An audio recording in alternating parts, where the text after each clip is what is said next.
Εδώ ο Φετβατζίδης, μια χρονιά με τα πάνω και τα κάτω του για τον νεαρό Άσο. Βρέθηκε βασικό σε κάποια παιχνίδια, άργησε να βγει τον Τάνο του μπροστά. Ανέβει ο Κατσουράνης για βοήθεια. Το γέμισμα ωραίο, γκολ από τον Φετβατζίδη. Απλό γκολ στο 8ο λεπτό που ηρεμεί τα πράγματα και μας δίνει πολύ γρήγορα το προβάδισμα σε μια πάρα πολύ καλή επίθεση. 3 πάσες, άνοιξε η άμυνα, ήρθε ο Φετβατζίδης, Ελλάδα-Μάλτα 1-0.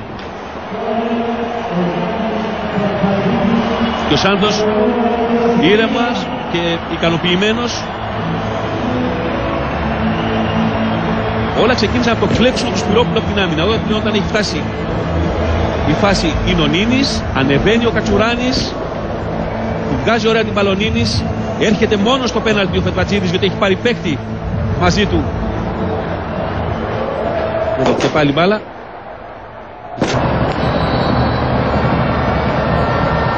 Καραγκούνης ωραία, η κεφαλιά 2-0, εδώ μετράει.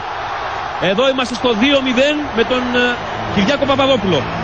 Ντεμπούτο και γκολ για τον μικρό.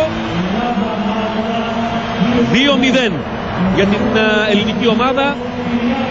1 λεπτό μετά τον γκολ του Σαλπικίδη που δεν το μέτρησε, επαναλαμβάνω σωστά, ο Πολωνός διαιτητής. Ωραίο φάουλ του Καραγκούνη.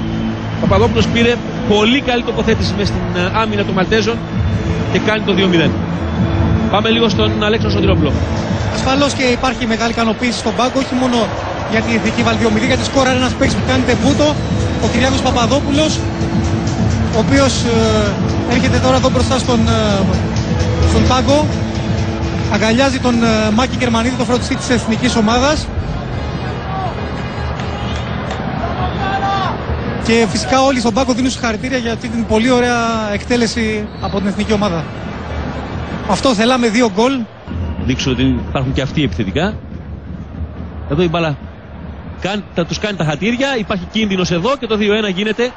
Και αυτή τη φορά μετράει τον γκολ τους από τον Μιφσούτ. Είπαμε θέλουν να δείξουν ότι υπάρχουν και αυτοί επιθετικά. Τους έκανε και το χατήρι μπάλα σε 2 φάσεις.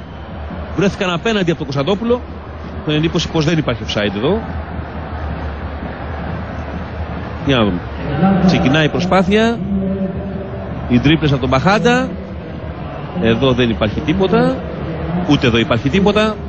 Ο Μιφσούτ καλύπτεται την ώρα που του βγαίνει μπάλα. Είναι η ίδια ευθεία με τον Κυριάκο Παπαδόπουλο. Το ξαναδούμε το γκολ, αλλά όπως φάνηκε από το γυμνό μάτι, έτσι φαίνεται και από το πρώτο replay, δεν υπάρχει offside. Κανονικό γκολ.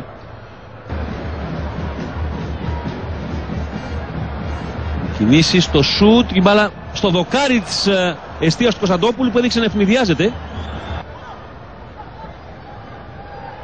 Ωραία ο Νίνης, Σαλπικίδης τώρα. Αλλά για να γυρίσει την μπάλα δεν υπάρχει κανείς εκεί. Διώχνουν την μπάλα, να το γκολ για τον Φετβατζίδης, 3-1. Ο Φετβατζίδης κάνει το 3-1 και τελειώνει και το παιχνίδι και ηρεμεί και η κατάσταση πάλι, γιατί είχε αρχίσει μια έντονη γκρίνια στην εξέδρα. 3 πάσες πάλι για να φτάσεις και να κόψεις την άμυνά τους στα 2. Μπάλα πήγε από τον Νίνη στο Σαλπικίδη, πήγε να γυρίσει, κανείς δεν υπήρχε εκεί. Βοηθάει το ότι ο Χοκ χάνει μια εύκολη μπάλα.